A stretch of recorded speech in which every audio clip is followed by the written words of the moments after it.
Hello, stamping friends. My name is Pat Fairless, and I'm with Fairless Stampin Flair.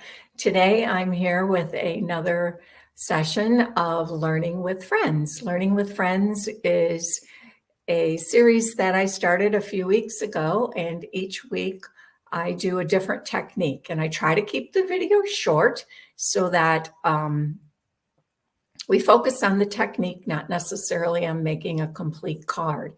And the technique I'm going to show you today is called double embossing. It's super simple. I felt like keeping it simple today. And you're probably wondering, well, which double embossing technique is she talking about? Because I know there are a few of them out there that are different. But this is the simplest of the simple.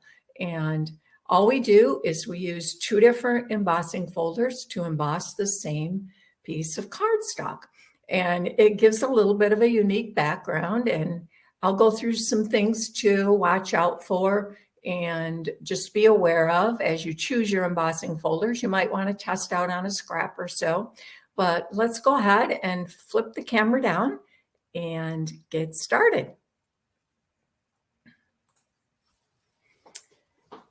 Okay, well, obviously the first thing you need is some kind of a Stampin' Cut and Emboss machine, whether you've got the Stampin' Up one, which I love, it's awesome, folds up nice and small, which is great, but any kind of embossing machine that you have will work fine for this technique.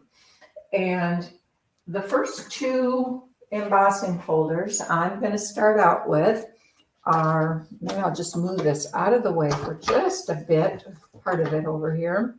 I'm going to start out with this one called Raindrops, and I think they go this way. I always want to emboss it upside down, and somebody told me, because I always emboss it this way, and somebody told me, no, raindrops are like that. So I think they're right. So we'll see if I can get it straight. If I don't, it doesn't really matter. And the other one I'm going to use is Painted Posies. So let me bring my Stampin' Cut and Emboss back in, and hopefully you can see all of it. This particular, the Raindrops one, is a regular standard embossing folder. So with this one, we need the two plates, standard plates. So the first thing we're going to do is I'm going to just take a piece of white cardstock, slip it in my folder. I usually like to, this is hard to show that in the way, isn't it? I usually like to line mine up with this line across the bottom here. Just kind of make sure everything is nice and straight. So we've got that in there. I'll bring this back, plates out of the way. Sorry about moving all this around. And I'm going to sandwich it between two A plates, or they used to be called A's. Now they are called plate number 3.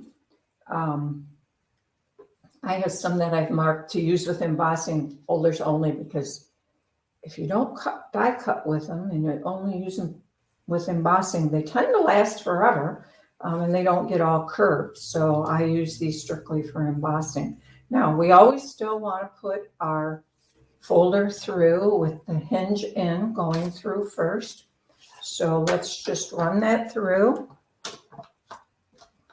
This one's going to go through very easily because it's just a regular 2D embossing folder. I base tape back, put those two plates away, and let's open this up. And hopefully you can see this. This kind of is right where my light wants to be and where my focal point want to be. But hopefully you can see those raindrops. Now I'm going to take that Painted Posy embossing folder and put my cardstock back in this one, the same one with the raindrops. And again, I'm going to line that up on this line here. But then I'm going to look, and is that where I really want my flowers? So I think I want them just more on one side. That'll allow me to have a little bit more of the raindrops showing. And now we're going to use plate number 4 because this is a 3D embossing folder. So I'm using plate 4, and again, I'm going to put the hinge through first.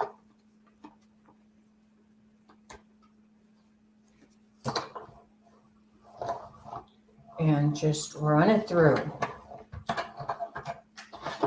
right, let's get this out of the way. And now, hopefully, you can see this out of the way. You can still see the raindrops behind the pattern. If I bring that closer, maybe you can see it. You can still see the raindrops, but this is embossed on the top of it. So it just gives you the double effect. Now, what I had mentioned earlier was that you do kind of want to pay attention to which embossing folders you pair up and which order you run them through. If I had run the Painted Posies one through first and then the raindrops, for the most part, the Painted Posies would almost have disappeared because this paint, the raindrops would have flattened this, all right? The raindrops, you can still feel them. They're not flattened, but this is a 3D folder. So my advice is when you do this, choose your folders. I'm going to show you some other examples as well. Choose your folders and always run the one through that has the finer pattern or texture. So if you're having like an all over texture, run that one through first. And then your second one can be the one that has a larger pattern to it. And it'll turn out so you can see them both. If you run the finer one second, it's more likely to wipe out the first one, if that makes sense. So let me show you the card that I made with this. And I used the Rainy Days stamp set. And in this case, I did take a little wink of Stella. You probably cannot see it here, but I did put a little wink of Stella on the raindrops, and it does make them pop just a little bit. Then I added a cute little fox. He's just colored with Stampin' Blends standing on his bridge. And I thought it made kind of a really cute little card. On the inside, I just did the little bunny. I liked the bunny too, but he was kind of facing the wrong way, and I wanted the umbrella with the raindrops. So that's my first card. I do want to show you kind of a cute little trick that I did with this bridge. Let me try to hold it up, and maybe you can see that. The bridge is kind of curved in a convex shape. And the way I did that was I adhered one end with liquid adhesive, and then I just kind of pushed this end so that it bent up, and I had liquid adhesive on there, and I held it till it dried. It just took a few seconds. And that just gave a little bit of curvature to the bridge so that it's popped out a little bit and there was more room for him to be behind there. So I thought that's another kind of just a nice little technique, something you can try. So that's that card. And again, that was with the raindrops and the Painted Posies. And the next card I'm going to show you, and I'm not going to run every one of these through because you know how to emboss, I'm sure. So this one I used, this is one of the Basics 3D folders that is an online exclusive. I love this one. It's probably one of my favorites right now. It's nice, subtle overall pattern, kind of a crosshatch going on. So I ran this one through first, and then this Stripes and Splatters. This is the Splatters one from the Stripes and Splatters set of the narrower ones. I used the Splatters, of course. I ran this one second.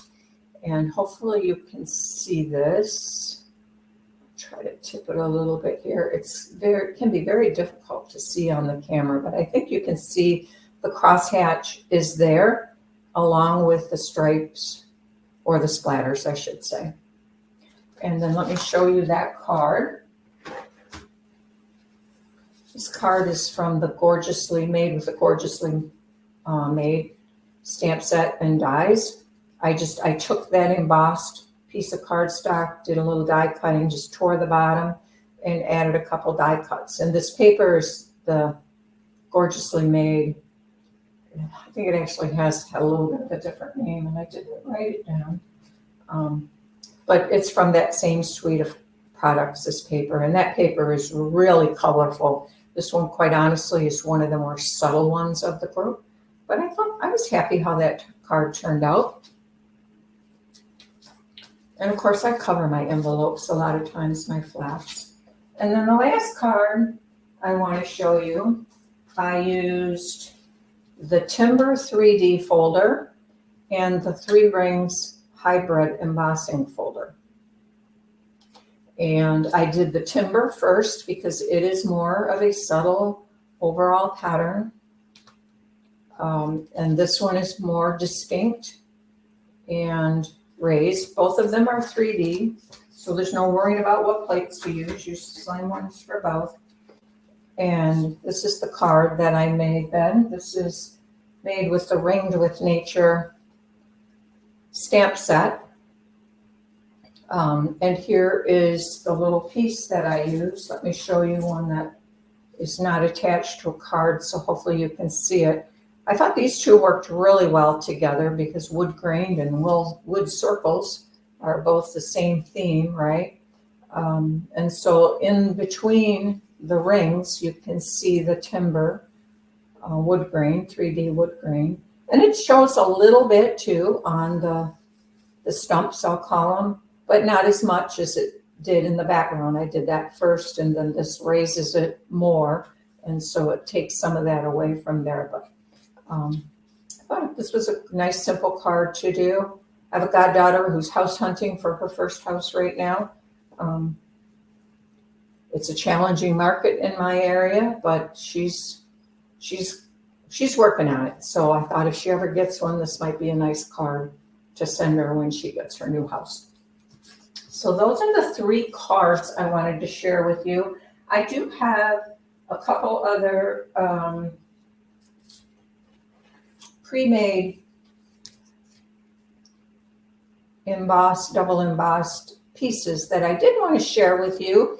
This one uses the Elegant Eucalyptus, one of them from Elegant Eucalyptus. And again, the background was with the Timber 3D. So this is more of a distinct pattern. So I did the Timber 3D first, and then I did this one. And that one I liked. I was really happy how that one turned out. Another one I tried, I played with a lot of different ones to try to figure out which worked well. This one is another one done with that crosshatch folder that I showed you. And then I used the painted texture as the second one. And you can definitely see both of them in there. The painted texture did tend to smooth out the crosshatch, but it is still visible on the cardstock. So that combination worked well. And then I found an old embossing folder I had. It's a wreath, and I'm starting to already think about Christmas cards. So I'm like, well, I'll play with this one a bit. This is retired. It's no longer available. But there are other wreath folders that are out there or something similar. But I just wanted to check that out, see how it worked. So I'll show you those quickly. This one is also done with the Timber 3D first, and then the wreath over top. And I thought that kind of looked like the wreath was hanging on the wood wall. Now I could go in here with some blending brushes and color this, add some color to the wreath, or even my my Stampin' Blends. Theoretically, I probably wouldn't do that, but any kind of pastels, we could use pastels to maybe color that a little bit, add a little color with our sponge daubers.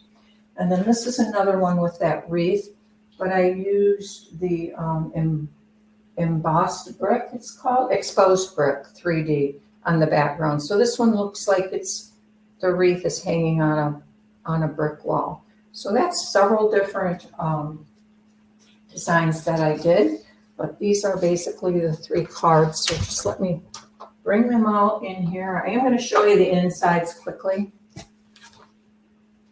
just so you can see, get some ideas how I decorate my inside. This one, I just added the same strip of gingham from the front and again, covered the flap with it. Gorgeously made. This is totally optional.